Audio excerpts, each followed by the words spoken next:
ഗോകുൽ, പാലക്കാട് പൊതുവെ എല്ലാ ബൂത്തിലും വോട്ടർമാരുടെ നീണ്ട നിര കാണാൻ കഴിയുന്നു. വോട്ടർമാർ പൊതുവെ പോസിറ്റീവായി ആവേശപൂർവ്വം തന്നെ വോട്ട് രേഖപ്പെടുത്താൻ വേണ്ടി എത്തുന്നു.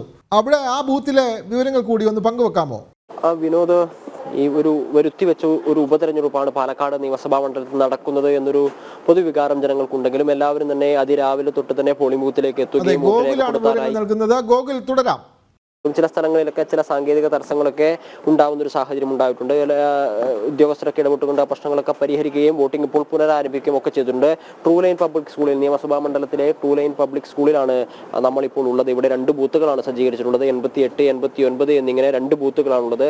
ഇവിടെയാണ് 88-ാം ബൂത്തിലാണ് LDF സ്ഥാനാർത്ഥിയായിട്ടുള്ള സരിന് വോട്ടുള്ളത്. സരിൻ നേരത്തെ വോട്ട് രേഖപ്പെടുത്താനായി ഇവിടെ എത്തിയിരുന്നെങ്കിലും അദ്ദേഹത്തിന് ഈ VVPAT-ന്റെ ഒരു സാങ്കേതിക ഇറർ മൂലം അദ്ദേഹത്തിന് വോട്ട് രേഖപ്പെടുത്താൻ സാധിക്കാത്തൊരു സാഹചര്യം ഉണ്ടായിരുന്നു. ഇത്തരത്തിലൊരു സാങ്കേതിക തടസ്സം വന്നതിനാൽ അരമണിക്കൂറിലധികം സമയം ഇവിടെ 88-ാം ബൂത്തിൽ, നിയമസഭാ മണ്ഡലത്തിലെ 88-ാം ബൂത്തിൽ വോട്ടിംഗ് തടസ്സപ്പെടുന്ന ഒരു സാഹചര്യം ഉണ്ടായിരുന്നു. ഇപ്പോൾ എന്തായാലും ആ പ്രശ്നം പരിഹരിച്ചിട്ടുണ്ട്.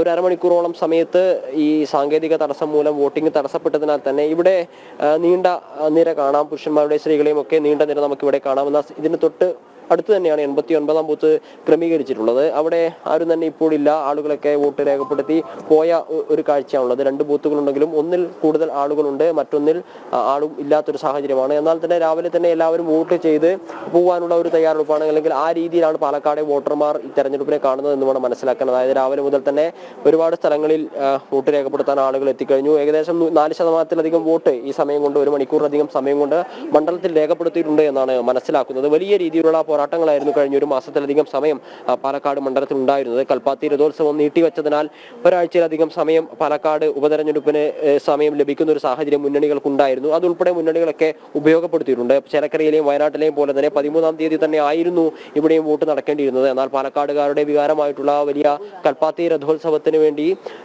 അത് നടത്തുന്ന സമയത്ത് തന്നെയായിരുന്നു വോട്ടെടുപ്പിനുള്ള തീയതി പ്രഖ്യാപിച്ചത് എന്നതിനാൽ മുന്നണികളൊക്കെ NDA-യും BJP-യും ഉൾപ്പെടെയുള്ള മുന്നണികൾ എതിർപ്പറിയിക്കുകയും ഇലക്ഷൻ കമ്മീഷനെ സമീപിക്കുകയും ഒക്കെ ചെയ്തിരുന്നു. അതിന്റെ അടിസ്ഥാനത്തിൽ തെരഞ്ഞെടുപ്പ് മാറ്റിവെച്ചു. 20-ാം തീയതിയിലേക്ക് മാറ്റിവെച്ചൊരു സാഹചര്യമാണ് ഉണ്ടായത്.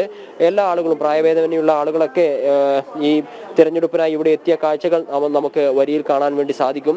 ഈ സാങ്കേതിക തടസ്സം ഒരു അരമണിക്കൂർ നേരിട്ടതിനാലാണ് ഇപ്പോൾ ഇവിടെ ഒരു ക്യൂ നമുക്ക് കാണാൻ സാധിക്കുന്നത്. 2 ബൂത്തുകൾ ഉണ്ടെങ്കിലും ഒന്നിൽ ആരും തന്നെ ഇല്ല. ഇപ്പോൾ 88-ാം ബൂത്തിലാണ് ആളുകളുള്ളത്. സരിനും സരിന്റെ ഭാര്യയും ഉൾപ്പെടെയുള്ള ആളുകൾ ഇവിടെ വോട്ട് രേഖപ്പെടുത്താൻ എത്തിയിരുന്നു. എന്നാൽ ഈ സാങ്കേതിക തടസ്സം ഉണ്ടായതിനാലാണ് സരിൻ വോട്ട് ചെയ്യാൻ സാധിക്കാത്തൊരു സാഹചര്യം ഉണ്ടാവുകയും സരൻ മടങ്ങുകയും ഒക്കെ ചെയ്തിട്ടുള്ളത്. നമുക്ക് ഇവരുടെ തന്നെ പ്രതികരണങ്ങൾ എടുക്കാം.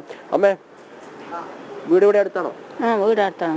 ആണോ? എല്ലാ വർഷവും വോട്ട് ചെയ്യാൻ വരാറുണ്ടോ? കഴിഞ്ഞ തവണയും ചെയ്തു. ക്ഷീണം എന്തെങ്കിലും ഉണ്ടോ? ഇല്ല. ചായ ഒക്കെ കുടിച്ചിട്ടാണോ വന്നേ? ചായ കുടിച്ചു. എന്താ കഴിച്ച രാവിലെ? ചായ തന്നെ. ഭക്ഷണം കഴിച്ചില്ല? ഇല്ല. കഴിഞ്ഞിട്ട് വേണം പോയി കഴിക്കാനല്ലേ? രാവിലെ ചെറിയൊരു പ്രശ്നമൊക്കെ ഉണ്ട്, അതൊക്കെ പരിഹരിച്ചു. ഇനിയിപ്പോ വളരെ വേഗം ചെയ്യാൻ പറ്റും. കഴിഞ്ഞ തവണ വോട്ട് ചെയ്തിട്ടുണ്ടായിരുന്നു? എല്ലാ തെരഞ്ഞെടുപ്പും വോട്ട് ചെയ്യും അല്ലേ? കൊല്ലം ഉണ്ട്. എന്താ പേരെന്താ? എന്റെ പേര് തങ്കമണി. തങ്കമണി, ശരി. എത്ര തവണയായി വോട്ട് ചെയ്യുന്നു ഓർമ്മയുണ്ടോ?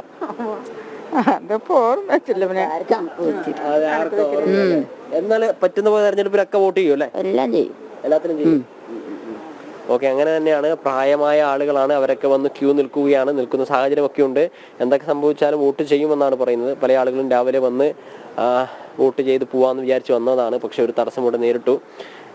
കുറെ സമയമായി എത്തിയിട്ട്. അതെ അല്ലേ, ഇവിടെ ചെറിയൊരു പ്രശ്നം ഉണ്ടായിരുന്നു. ഇപ്പൊ അത് പരിഹരിക്കപ്പെട്ടു. എല്ലാ തെരഞ്ഞെടുപ്പിലും വോട്ട് ചെയ്യുന്നതാണ്. എല്ലാ തെരഞ്ഞെടുപ്പിനും എവിടെയായാലും വന്ന് വോട്ട് ചെയ്തിട്ടേ പോകുള്ളൂ. നമ്മുടെ അവകാശമാണ്, അത് വിനിയോഗിക്കണം എന്നുള്ളതാണ്. അതെ, എല്ലാവരും ആ രീതിയിൽ തന്നെയാണ് പ്രതികരിക്കുന്നത്. കുറച്ചധികം സമയം ക്യൂ നിൽക്കുന്ന ഒരു സാഹചര്യമുണ്ട്. നമ്മൾ നേരത്തെ പറഞ്ഞ പോലെ മറ്റു ബൂത്തിനെ അപേക്ഷിച്ച് പറയുകയാണെങ്കിൽ ഇവിടെ കുറച്ചധികം സമയം നിൽക്കേണ്ട ഒരു കാഴ്ചയൊക്കെ ഉണ്ട്. ചേട്ടൻ്റെ വീട് ഇവിടെ അടുത്താണോ? അടുത്താണ് വീട്. കുറെ സമയമായോ വന്നിട്ട്? വന്നിട്ട് കുറെ സമയമായി. ഞങ്ങൾക്കൊരു 8:30-ക്കെങ്കിലും പോകണമെന്ന് വിചാരിക്കുന്നുണ്ട്. നടക്കും തോന്നുന്നില്ല. ഇന്ന് ജോലിക്ക് വേണ്ടോ? അതെ, ജോലിക്ക് പോകാനുണ്ട്. അതാണ് ചെറിയൊരു പ്രശ്നം ഉണ്ടായിരുന്നു, അത് പരിഹരിക്കപ്പെട്ടു. ഇനിയിപ്പോ വേഗം നീങ്ങും. അതെ, അതാണ് ഇത്രയും വലിയൊരു ക്യൂ വരാനുള്ള കാരണം. അത് നിങ്ങൾ പറഞ്ഞപ്പോഴാണ് ഞങ്ങൾക്ക് മനസ്സിലായത്. വരി നിൽക്കുന്ന ഞങ്ങൾക്കിത് അറിയില്ല എന്താ സംഭവം എന്ന്. പക്ഷെ നിങ്ങളത് തെളിച്ച് പറഞ്ഞപ്പോൾ ഞങ്ങൾക്കത് ബോധ്യമായി. അങ്ങനെ പ്രശ്നമാണ്. പ്രശ്നം എന്തായാലും പരിഹരിച്ചു. ഡിസ്പ്ലേ വോട്ട് ചെയ്യുന്ന സമയത്ത് ഡിസ്പ്ലേ തെളിയാത്തൊരു പ്രശ്നമായിരുന്നു ഇവിടെ ഉണ്ടായിരുന്നത്. അതെന്തായാലും നീങ്ങി. ഇനിയിപ്പോൾ വളരെ വേഗം നീങ്ങുന്നു വിചാരിക്കാം. 8:30 എന്താ ജോലി ചെയ്യുന്നത്? ഞാൻ റിസർവ് ബാങ്കിൻ്റെ ഒരു യൂണിറ്റ് ഉണ്ട്, DFS എന്ന് പറഞ്ഞാൽ. ആ DFS യൂണിറ്റിലാണ് വർക്ക് ചെയ്യണത്. പിന്നെ ഈ ചാനലുകാർക്കാണ് കൂടുതൽ രഹസ്യങ്ങൾ അറിയാം. അപ്പോൾ നിങ്ങൾ പറഞ്ഞിട്ടില്ലെങ്കിൽ ഞങ്ങൾക്കിത് അറിയേയില്ല. ഞങ്ങളിങ്ങനെ നിൽക്കും എന്തോ വൈകൽ എന്നറിയാതെ. പിന്നെ നിങ്ങൾ കണ്ണുകൾ ഓക്കെ നിങ്ങൾ കണ്ണുകൾ എല്ലാ 360 ഡിഗ്രിയും സഞ്ചരിക്കുന്നത് കൊണ്ട് നിങ്ങൾക്ക് അത് മനസ്സിലാക്കാൻ പറ്റുള്ളൂ, പറയാൻ പറ്റുള്ളൂ. ചേട്ടൻ്റെ പേരെന്താ? കലാധരൻ. ടൗണിൽ തന്നെയാണോ? അടുത്ത് തന്നെയാണ്. എല്ലാ തവണയും വോട്ടൊക്കെ ചെയ്യാൻ വോട്ട് ചെയ്യും. നേരത്തെ വന്നാണ്. ഇന്ന് പണിക്ക് പോകണേ, ഇനി വോട്ട് ചെയ്തിട്ട് വേണം പോകാൻ. ഇന്ന് പണിക്ക് പോകില്ല, ലീവാണ്. എന്നാലും രാവിലെ വോട്ടൊക്കെ രേഖപ്പെടുത്തി വീട്ടിൽ പോയി റെസ്റ്റ് എടുക്കാൻ. അതെ തീർച്ചയായും. അതെ, ആളുകളൊക്കെ നേരത്തെ തന്നെ ഒരുപാട് ആളുകൾക്ക് ജോലിക്ക് പോകാനുണ്ട്. ചില ആളുകളൊക്കെ ഇന്ന് തെരഞ്ഞെടുപ്പ് ആയതിനാൽ ലീവ് എടുത്ത ഒരു സാഹചര്യമൊക്കെയാണുള്ളത്. എന്തായാലും ഈ തെരഞ്ഞെടുപ്പിനെ വലിയ രീതിയിൽ ആഘോഷമാക്കുകയാണ്, ഉത്സവമാക്കുകയാണ് പാലക്കാട്ടെ വോട്ടർമാർ. കഴിഞ്ഞ തവണ 75.44% നിയമസഭാ മണ്ഡലത്തിലെ വോട്ട് ഉണ്ടായിരുന്നത്. 1,42,000-ലധികം പേർ ആളുകൾ കഴിഞ്ഞ തവണ വോട്ട് രേഖപ്പെടുത്തുന്ന ഒരു സാഹചര്യമൊക്കെ ഉണ്ടായിരുന്നു.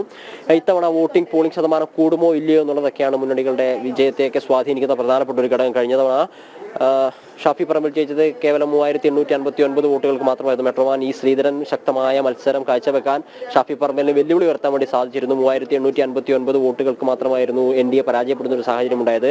ഈ സമയത്തും അതുകൊണ്ട് തന്നെയാണ് പാലക്കാടിന്റെ നിയമസഭാ തെരഞ്ഞെടുപ്പ് വലിയ രീതിയിൽ സംസ്ഥാനമൊട്ടാകെ ചർച്ചയാവുന്ന ഒരു സാഹചര്യം ഉണ്ടായത്. വയനാടും ചേലക്കരയും പാലക്കാടും ഒക്കെ ഉപതെരഞ്ഞെടുപ്പുകൾ നടക്കുന്നുണ്ടായിരുന്നുവെങ്കിലും പാലക്കാടേക്കായിരുന്നു കേരളത്തിന്റെ രാഷ്ട്രീയ ലോകം പൂർണ്ണമായിട്ടും ചിന്തിച്ചത്. പാലക്കാട് കേന്ദ്രീകരിച്ചിട്ടായിരുന്നു ജനങ്ങളുടെ ചർച്ചകളൊക്കെ ഉണ്ടായിരുന്നത്. അതിന് പ്രധാനപ്പെട്ട കാരണവും ശക്തമായ ഒരു മത്സരം, NDAക്ക് സ്വാധീനമുള്ള ഒരു മണ്ഡലമാണ് ഇത് എന്നുള്ളൊരു കാഴ്ചപ്പാട്.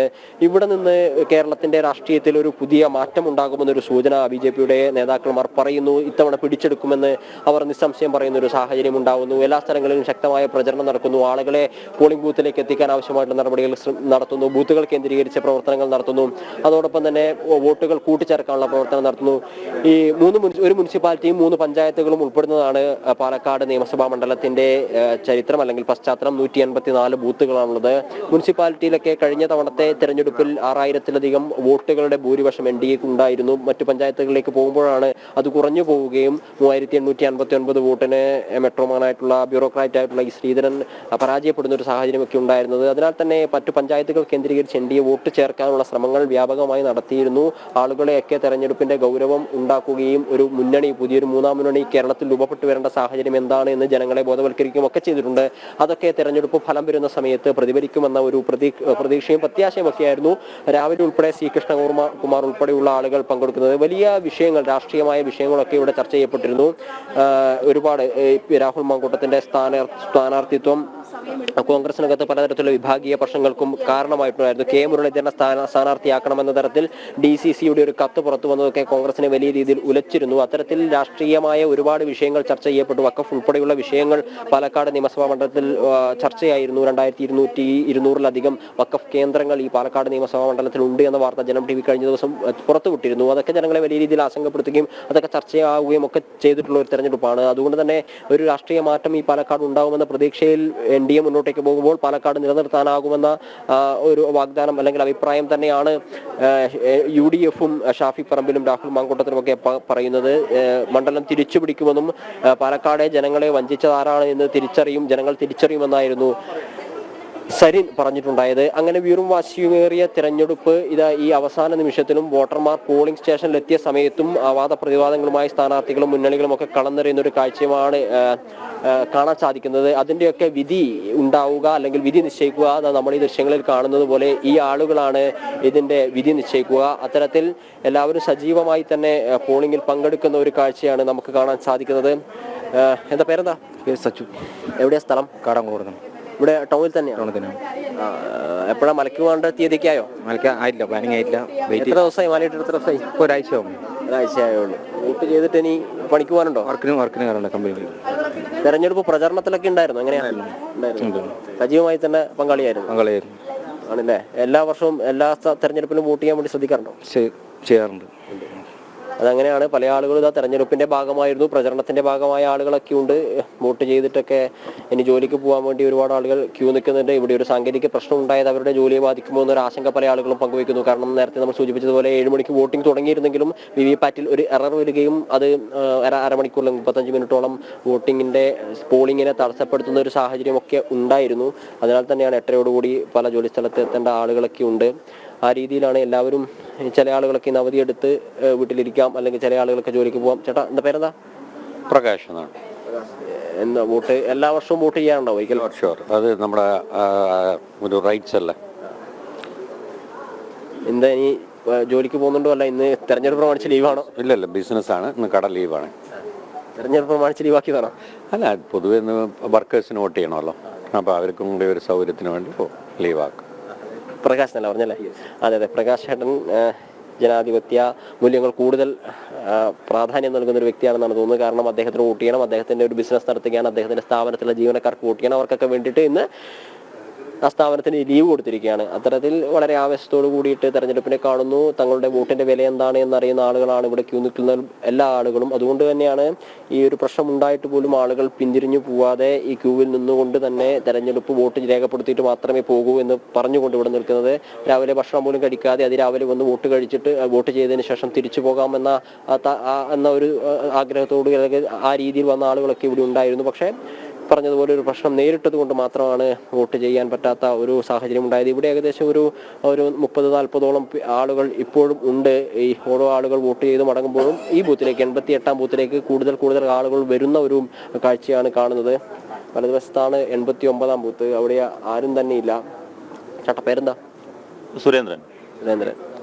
മാലയിട്ടുണ്ടോ? ഇല്ല, മാലയൊന്നും ഇട്ടിട്ടില്ല. എവിടെ? ടൗണിലാണോ വീട്? ഇവിടെ തന്നെയാണ്, കാടാങ്കോട്, നമ്മുടെ 88-ാം വാർഡിൽ തന്നെയാണ്. വോട്ട് ചെയ്യുമെന്നാണോ അല്ലെങ്കിൽ സംഘടനാ പ്രവർത്തനമൊക്കെ ഉണ്ടോ? ഇല്ല, വോട്ട് ചെയ്യണം. വോട്ട് എല്ലാവർക്കും വോട്ട് നിർബന്ധമാണല്ലോ. അതുകൊണ്ട് ഇപ്പോൾ എല്ലാ ജോബും കഴിഞ്ഞിട്ട് കളഞ്ഞ് ഇവിടെ നിൽക്കുന്നത്. ഇത്രയും പ്രായമുള്ള ആൾക്കാരാണെന്നുണ്ടെങ്കിലും എല്ലാവരും നിർദ്ദേശിച്ചാൽ വോട്ട് എല്ലാവർക്കും അവകാശമാണ്. എന്താ ചെയ്യുന്ന തൊഴിൽ? സ്റ്റോപ്പാണ്.